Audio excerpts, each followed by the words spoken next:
کسی شخص کے بچے زیادہ ہے تو ایسے شخص کو زکوٰۃ دینا یا اس کے لیے زکوٰۃ لینا یہ کیا حکم ہے؟ چنانچہ اگر کسی آدمی کے بچے زیادہ ہیں اور وہ نصاب کا مالک بھی نہیں ہے اور اس کا روزگار یا تنخواہ یا آمدنی اس کے اخراجات اور مصارف کے لیے کافی نہیں ہو پاتے ہیں تو ایسے آدمی کو زکوٰۃ دینا اور اس شخص کے لیے زکوٰۃ کا مال لینا جائز ہے، اس میں کوئی حرج کی بات نہیں ہے۔ چنانچہ فتاوی عالمگیریہ میں ہے وَيَجُوزُ دَفْعُهَا إِلَى مَنْ يَمْلِكُ أَقَلَّ مِنَ النِّصَابِ وَإِنْ كَانَ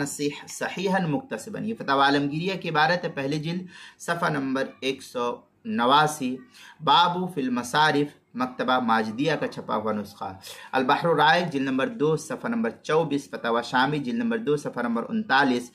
بدائع الصنائع جلد نمبر 2 صفحہ نمبر 49 پر اس کو نقل کیا گیا ہے۔ دوسری صورت یہ کہ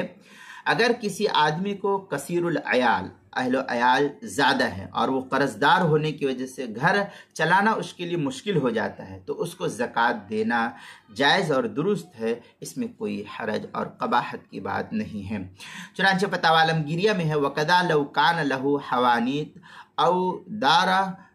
غلہ تساوی 3,000 درہم غلتها لا تکفی لقوته وقوت عیالہ یجوز صرف الزکوٰۃ۔ اس طریقے کی عبارت جو ہے فتاوی عالمگیریہ جلد نمبر 1 صفحہ نمبر 189، باب المصارف، البحر الرائق جلد نمبر 2 صفحہ نمبر 244، جو HM سعید کراچی کا چھپا ہوا نسخہ ہے، بدائع الصنائع جلد نمبر 2 صفحہ نمبر 49 پر اس کو نقل کیا، اور زکوٰۃ کے مسائل کا انسائکلوپیڈیا جلد نمبر صفحہ نمبر 78، حروف تہجی با، عنوان ہے بچے زیادہ ہیں، اس کے تحت جو ہے نقل کیا گیا ہے۔